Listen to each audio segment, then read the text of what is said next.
Assalamualaikum warahmatullahi wabarakatuh. Selamat datang di channel YouTube Gunbar MNJ Official, kanal pembelajaran dan main bareng by OB Management. Kembali lagi di perkuliahan pasar modal. Kali ini kita akan membahas tentang pemilihan portofolio bersama saya, Putri Oktovitasari. Sebelum melangkah pada pembahasan pembentukan portofolio yang optimal, ada 3 konsep dasar yang perlu diketahui sebagai dasar untuk memahami pembentukan portofolio optimal, yaitu yang pertama, portofolio efisien dan portofolio optimal, yang kedua, fungsi utilitas dan kurva indiferen, yang ketiga, aset beresiko dan aset bebas resiko. Portofolio efisiensi memiliki definisi dengan return tertinggi pada resiko tertentu atau portofolio dengan resiko terendah pada return. Portofolio optimal memiliki definisi portofolio yang dipilih sesuai preferensi investor dari kumpulan portofolio. Melanjutkan konsep dasar pembentukan portofolio optimal yang kedua, yaitu fungsi utilitas memiliki pengertian sebuah fungsi nilai yang menunjukkan preferensi terhadap pilihan alternatif yang ada. Kemudian, kurva indiferen menggambarkan kumpulan portofolio dengan kombinasi return harapan dan resiko masing-masing yang memberikan utilitas yang sama bagi investor. Yang ketiga dasarnya adalah aset beresiko, aset yang tingkat return aktualnya di masa depan mengandung ketidakpastian. Yang terakhir, aset bebas resiko, aset yang tingkat return aktualnya di masa depan sudah bisa dipastikan pada saat ini. Bagaimana memilih portofolio optimal? Pemilihan portofolio investor didasarkan pada preferensi mereka terhadap return harapan dan risiko masing-masing pilihan portofolio. Preferensi investor terhadap return harapan 70% dan resiko 30%. Ingat, proporsi persentase portofolio tergantung preferensi dan tipe investor. Membahas pengertian return dan resiko, tujuan investor dalam berinvestasi adalah memaksimalkan return tanpa melupakan faktor resiko investasi yang harus dihadapinya. Return merupakan imbal hasil keuntungan dari investasi.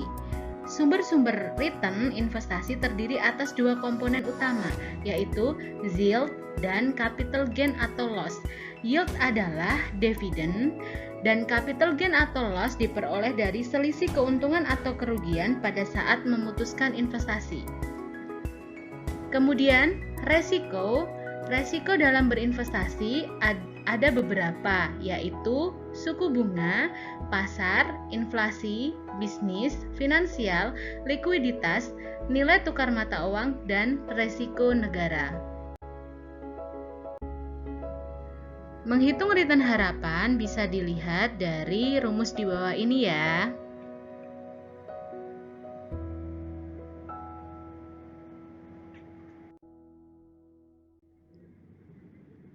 Dan contoh perhitungan return yang diharapkan dapat dilihat dari tabel di bawah ini.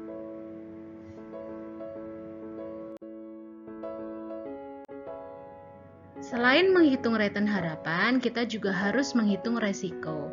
Berikut rumusnya.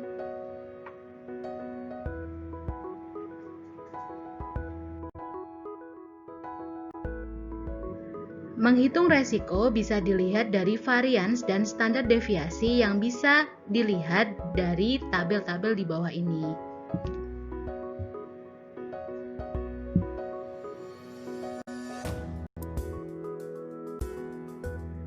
Setelah kita mengetahui varian dan standar deviasi, kita menghitung koefisien variasi. Jika dilihat pada gambar, resiko investasi adalah 0,56.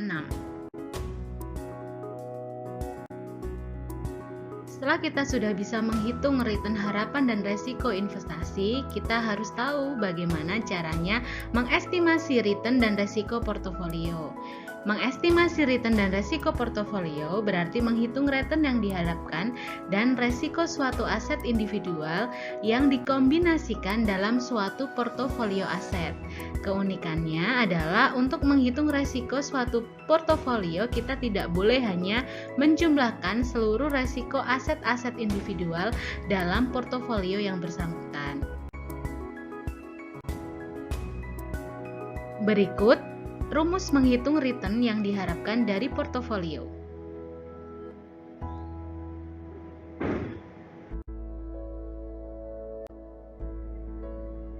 Berikut contoh soalnya.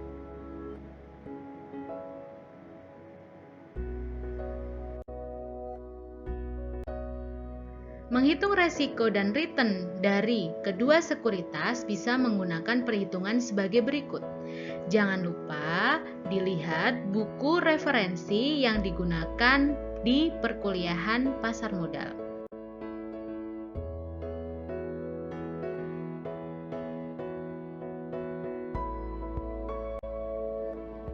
Dari contoh perhitungan dapat dilihat bahwa row A, B dilihat dari plus 1,0 sampai minus 1,0.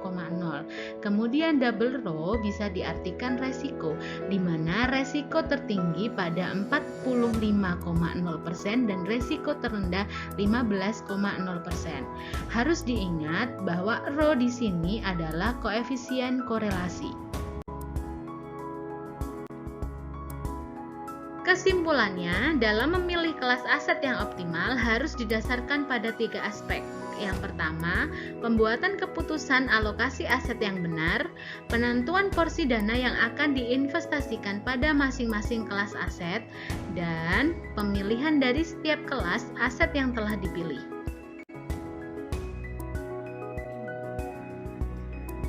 Terima kasih dan jangan lupa dukung terus tim teaching kelas pasar modal dengan cara like dan subscribe channel YouTube Kunbar MNJ. Sampai jumpa.